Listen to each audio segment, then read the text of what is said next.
Merci de votre accueil et merci Pascal pour le partage de cette scène ce que je qualifie de plus grand événement de la fin de l'année calendaire dans notre secteur. Donc Pascal, tu es CEO depuis plus de 4 ans chez Dentsu, qui est une maison dans laquelle tu as beaucoup évolué. Et ce qui était intéressant, c'est que cette année, je crois qu'on a été ensemble les premiers à collaborer entre Microsoft Advertising et Dentsu sur des sujets de workshop sous la houlette de Jean-Pierre Levieux, avec qui donc vous avez travaillé une task force IA au sein de Dentsu. On a travaillé tout ce qui est question d'IA au service des fonctions régaliennes, IA au service du business pour l'achat publicitaire. Et ce qui m'intéresse dans ton rôle, c'est en fait ta particularité, on va dire, de vigie et de coordinateur en tant que CEO. Mais on va faire un petit icebreaker parce qu'en milieu d'après-midi, ça fait du bien. Et moi, j'avais envie de savoir comment ça se matérialisait, en fait, l'IA dans ta vie perso aujourd'hui. Bonjour Claire, merci. Bonjour tout le monde. L'IA, si je prends l'angle perso, déjà, j'ai, un peu comme tout le monde ici, les voyages. Donc la dernière fois, je devais préparer notre road trip en famille. Donc qu'est-ce qu'on a fait? C'est prendre juste un chat GPT, poser les questions, c'est quoi les parcours que l'on veut faire, qu'est-ce qu'il y a à visiter sur le chemin, où est-ce qu'on doit faire les haltes, où est-ce qu'on doit dormir. Donc ça, c'est des choses qui sont assez simples, mais qui permettent en fait d'avoir des résultats qui sont assez probants. Et pour le coup, quand on fait nos recherches à côté et qu'on a ça, finalement, on se dit, on va commencer à arrêter en fait l'ensemble de ces recherches et à prendre ces considérations. Et j'ai refait l'exemple. Moi, je suis du Sénégal, donc j'ai une collègue qui devait aller au Sénégal et qui me dit, qu'est-ce que tu me proposes en fait à faire comme parcours? J'avais déjà préparé tout de mon côté, mais avant d'envoyer, je me suis dit en fait, j'ai challengé. Et en challengeant, en fait, je me rends compte que c'est quasi proche de ce que j'avais en tête et je me suis dit, waouh, c'est impressionnant. Et quand je lui ai envoyé le truc, je lui ai envoyé ce que j'ai fait et je lui ai dit, tout ça c'est la proposition de ChatGPT. Et elle y retrouvait à peu près tout ce qu'elle voulait et ça c'était impressionnant. Donc voilà. Après ça m'aide aussi à travailler sur des courriers à préparer ou ce genre de choses. Donc voilà. Donc c'est une utilisation assez simple mais qui est efficace. Donc voilà. Et c'est effectivement l'IA dans le search dont on a parlé ce matin qui permet de révolutionner un petit peu cette façon d'adresser ses recherches et sa navigation sur le web.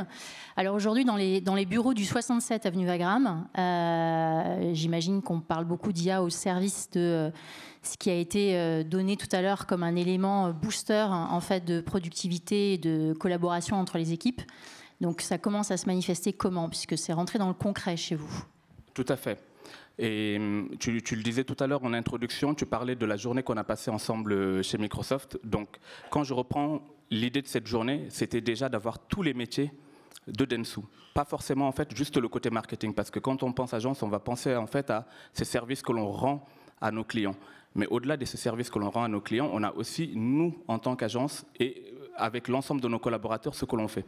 Donc pour le coup, on prend le sujet en fait du brief jusqu'à la facturation. Et en se disant, quelle est l'approche pragmatique que l'on peut avoir par rapport à ce sujet-là? Approche pragmatique veut dire comment l'IA, comme outil, puisqu'en fait, nous, l'axe que l'on a pris, c'est en fait l'IA qui augmente les gens, pas forcément l'IA qui va venir remplacer les gens. Donc comment en fait cet outil-là peut venir aider chacun dans son métier du quotidien? Quel est en fait le caillou dans la chaussure que l'on a dans chacun de ces métiers et que l'IA peut aider à résoudre. Donc c'est dans ce sens-là qu'on prend ce sujet et c'est comme ça qu'on le fait de sorte à ce que toutes les personnes, en fait, toutes les équipes, fonctions, métiers, soient impliquées sur ce sujet. Et à ce titre-là, d'ailleurs, il y a eu un AIDA Studio qui a été développé et qui permet effectivement de centraliser toutes les utilisations aujourd'hui possibles que vous avez étudiées dans les use cases de workshop justement sur quel est le caillou dans la chaussure que l'on vient résoudre. Et surtout dans un contexte en fait, où on a cette triple accélération. Notre intervenant en parlait juste avant, justement la question de la privacy, la question de la RSE et évidemment les enjeux business. Et il y a un angle qui est très spécifique à Dentsu France, c'est la notion d'entreprise à mission et d'entreprise harmonieuse, qui est un concept cher à Pierre.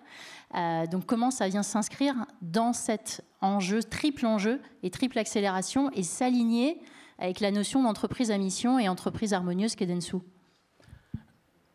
Il y a un point qui est super important par rapport à tous ces sujets d'IA, c'est la gouvernance.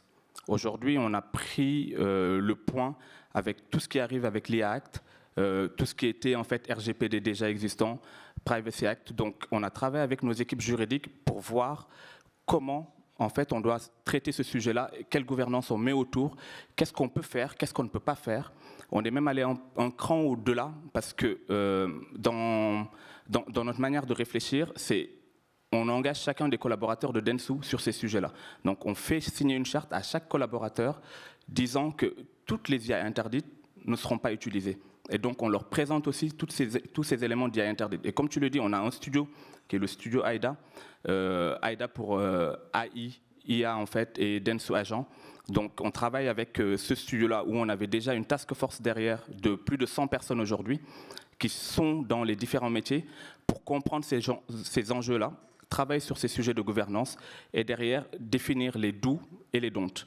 On a travaillé aussi sur un agent qui est maison, qui nous permet en fait de rester dans un environnement sécurisé, d'avoir une IA qui est responsable et de répondre efficacement aux problématiques que l'on peut avoir. Donc, quand on parle de ces sujets en fait d'entreprise à mission, en fait, tout ce que l'on va produire, on le fait dans cette lignée-là. Donc, on prend le temps de réfléchir tous nos actes et de produire des outils qui répondent à ces enjeux. Et ça va, je crois, jusqu'à même avoir 5 questions filtres sur lesquelles vos collaborateurs doivent s'engager pour être sûrs d'utiliser l'IA dans un contexte responsable. Ça veut dire inclusif, ça veut dire effectivement transparent et ça veut dire justement en respect du coup de la privacy. Tout à fait. À chaque fois qu'on doit développer une IA, on a déjà en fait une vingtaine de questions filtres et au-delà de ces questions, en fait, le point est de se dire sur ces 5 éléments que tu dis, est-ce que c'est efficace? Est-ce que ça répond à cette notion de responsabilité que l'on a? Est-ce que ça répond à un besoin clair, identifié de l'ensemble de nos collaborateurs? Est-ce qu'on est capable de le mesurer? Et est-ce que ça a un impact réellement derrière? Donc, en fait, on travaille sur ces éléments-là pour nous assurer que tout ce que l'on produit reste dans le cadre de notre entreprise harmonieuse et de notre raison d'être. Donc, c'est très important pour nous. Et ce sujet de gouvernance est pour le coup clé dans la manière dont on réfléchit les choses et on embarque pour le coup tout le monde en ayant en fait cette direction IA Act avec renseigner en fait tous les éléments et dire à chacun de s'engager à ne pas utiliser ce qui est interdit. Donc du coup, j'entends que tu parles beaucoup de démocratisation, l'IA pour tous, c'est un sujet qui nous est cher chez Microsoft et j'imagine quand même que derrière il y a eu là aussi des bloqueurs, là aussi des résistances. On l'a entendu tout à l'heure, c'est des questions de faire bouger les lignes, faire bouger les compétences. La question aussi de la peur d'être remplacé par de l'IA. Ces bloqueurs, ces résistances, comment elles se sont matérialisées et comment du coup vous les avez surmontées? Je pense que dès le départ, nous, on a été très clair sur la manière dont on allait utiliser l'IA. On n'a pas eu le discours de l'IA va venir vous remplacer. On a eu le discours de l'IA va venir vous augmenter, va venir vous aider à gagner en efficacité, en productivité. Et ça, pour le coup, je pense que les équipes peuvent l'entendre et peuvent le comprendre. Par contre, il faut qu'on les embarque. Et c'est ce qu'on a voulu faire en fait avec AIDA. Donc avec le studio que l'on a mis en place et qui est quelque chose effectivement que l'on peut répliquer pour des clients, que l'on peut répliquer aussi pour des partenaires, parce que c'est quelque chose qui est interne, où on a travaillé en fait sur avoir un environnement qui est sécurisé en interne, être sûr que les documents que l'on poste, et ça en fait ça fait partie des CGU qu'on a mis en place pour utiliser AIDA, c'est chaque document qui est posté, on a l'autorisation déjà du client, et derrière on ne met pas de données personnelles dedans. Donc ça c'est des éléments clés sur lesquels on a travaillé avec les différents collaborateurs. Et sur cette partie de change, on a eu en fait quelque part plusieurs étapes. Donc on a une première étape qui est l'acculturation. Comment on a travaillé en fait avec l'ensemble des collaborateurs pour nous assurer que chacun comprenne c'est quoi l'IA, comment l'IA peut intervenir dans son quotidien, qu'est-ce que l'IA peut changer pour elle. Donc ça c'est un point que l'on a fait et sur lequel en fait on a sur notre portail universitaire, donc Dentsu University, mis des modules sur lesquels chacun peut venir voir, comprendre et se dire voilà les enjeux que l'on a par rapport à l'IA et voilà comment dans mon métier l'IA peut nous aider. Comme tu le disais, on a AIDA et on a pris en fait les use cases différents des équipes. Avec nos agents, on est capable de dire, par rapport à ton besoin, voici en fait comment on peut t'aider. Et donc, partant de là, chacun s'approprie l'outil. Et ça, c'est clé pour nous, que chacun se dise, je ne suis pas mis de côté. Et du moment où tu n'as pas le sentiment d'être de côté et que tu comprends que les outils sont faits pour toi et pas pour te remplacer, l'adhésion devient de plus en plus simple. Donc ça, c'est la partie que l'on travaille. Et sur le reste en fait, du studio, ce que l'on fait, c'est quels sont les produits qui existent aujourd'hui chez Dentsu. Parce que Dentsu, c'est une grande maison. Nous, on parle aujourd'hui, je parle de la France, mais Dentsu, c'est une grande maison. Donc, il y a des produits qui existent déjà au sein de Dentsu qui peuvent être utilisés. Donc, est-ce que ces produits répondent à des problématiques qui sont là? Si oui, on les utilise. Sinon, on crée en fait ces agents. Et ça, c'est le troisième volet qui est la production d'agents. On a une équipe R&D, on a en fait des développeurs qui sont chez nous, on a des data scientists. Le modèle que l'on a fait, en fait, c'est plusieurs agents qui sont derrière. On a des modèles économétriques qui sont derrière, qui tournent, et on est capable même, aujourd'hui, on travaille sur comment parler aux documents, synthèse et autres, donc ce qu'on arrive à faire avec une bonne partie des éléments, des outils. Aujourd'hui, on a une partie qui est parler aux documents et parler en fait à des bases de données. Et la dernière, en fait, qui est comment on arrive à faire de la prédiction sur l'ensemble de ces éléments que l'on est capable de récolter. Donc tout ça, en fait, comme je le dis, c'est des choses qui sont déployables. Et aujourd'hui, on est en train de travailler donc, en déploiement plus large au sein de Dentsu. Aujourd'hui, c'est France. Comment on le déploie plus large et comment on le déploie aussi pour nos clients. Comment on le déploie, en fait, pour nos partenaires, toutes les personnes, en fait, toutes les équipes avec lesquelles on travaille. Donc une démocratisation à tous les étages. C'est ça. Et vous avez embarqué du coup là-dedans et les patrons business, des fonctions transversales qui peuvent aussi être sur la partie support, sur la partie RH, on le disait aussi sur les fonctions régaliennes. Pour nous, en fait, brief, quand on dit du brief à la facturation, on ne parle pas uniquement de marketing. On parle en fait de toutes les équipes qui sont RH, légal, finance. Et aujourd'hui, quand on prend la task force, elle est composée de tous les métiers et de toutes les fonctions de Dentsu. Il n'y a pas un seul métier ou une seule fonction en fait qui est laissée de côté. Donc ça, pour nous, c'est quelque chose d'assez important.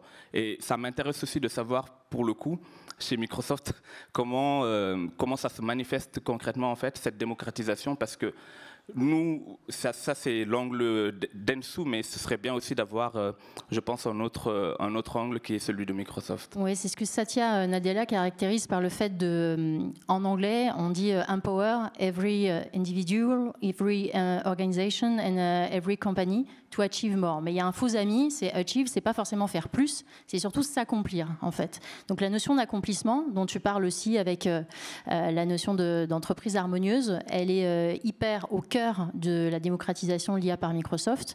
Ce qui s'est passé cette année, c'est qu'il y a eu un grand plan déployé au niveau de la France, puisqu'il y a 4 milliards en fait, d'investissements qui ont été annoncés pour déployer à la fois des data centers, bien sûr, mais surtout de la formation, et beaucoup de projets de donner accès l'IA à tous.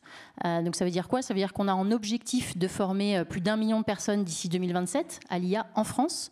C'est 2500 startups également qui font partie de cet objectif en fait, d'être formés, à qui on donne un coup d'accélération.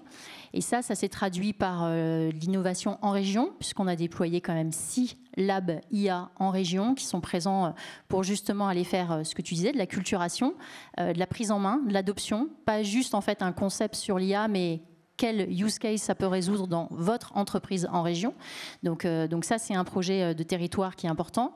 Il y a un sujet en fait de formation, puisqu'on vient de lancer en fait une plateforme qui s'appelle AI Skills Navigator. Elle est gratuite et surtout, elle donne accès à tous les niveaux de connaissance de l'IA. C'est-à-dire que vous soyez simple initié ou très bon expert, en fait, on peut aller travailler, densifier son expertise sur l'IA ou simplement s'initier sur le sujet.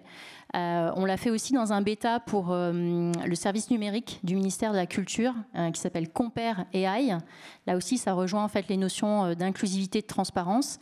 En fait, on fait partie en marque blanche d'un benchmark d'IA, d'A/B testing d'IA, sur lequel en fait on peut s'initier de façon transparente et ludique, mais surtout inclusive, donc en évitant tous les biais liés à l'IA, et se dire comment je peux m'initier en fait sur ces sujets et comparer différentes IA, parce que ça aussi c'est important de se tester, de comparer en fait différentes solutions à l'IA. Et le dernier sujet, c'est le sujet de l'emploi, puisqu'on a un grand projet avec France Travail notamment, qui est de former 300 000 demandeurs d'emploi à l'IA. Et il y a une sorte en fait presque de calendrier de l'Avent avec une IA un jour. Donc je vois qu'on a des grands projets en commun, Dentsu et Microsoft. Je te remercie en tout cas pour tes partages et surtout pour ce rôle vraiment de coordinateur des flux et cette différence d'angle que tu nous apportes sur l'agence en marketing digital. Un dernier point juste parce que c'est l'usage, c'est l'avant. Est-ce que tu as un rêve de Noël boosté à l'IA? Un rêve de Noël boosté à l'IA, qu'est-ce que je dirais? Déjà, de pouvoir déployer comme on le souhaite notre IA avec l'ensemble en fait des collaborateurs et surtout plus largement d'Ensu, mais aussi d'inviter nos clients à nous rejoindre sur ces sujets-là. Et autre point, c'est de pouvoir continuer ce qu'on est en train de monter sur les insights que Microsoft peut nous apporter, sur la co-construction, parce que ça c'est exactement le plan que l'on a déjà commencé et je pense que c'est important qu'on puisse continuer là-dessus et se dire oui, on a un plan qui tient la route et voilà, faut que ça devienne beaucoup plus grand que ce qu'on a déjà entamé. Donc voilà. Merci Pascal. Merci à tous. Merci. Merci.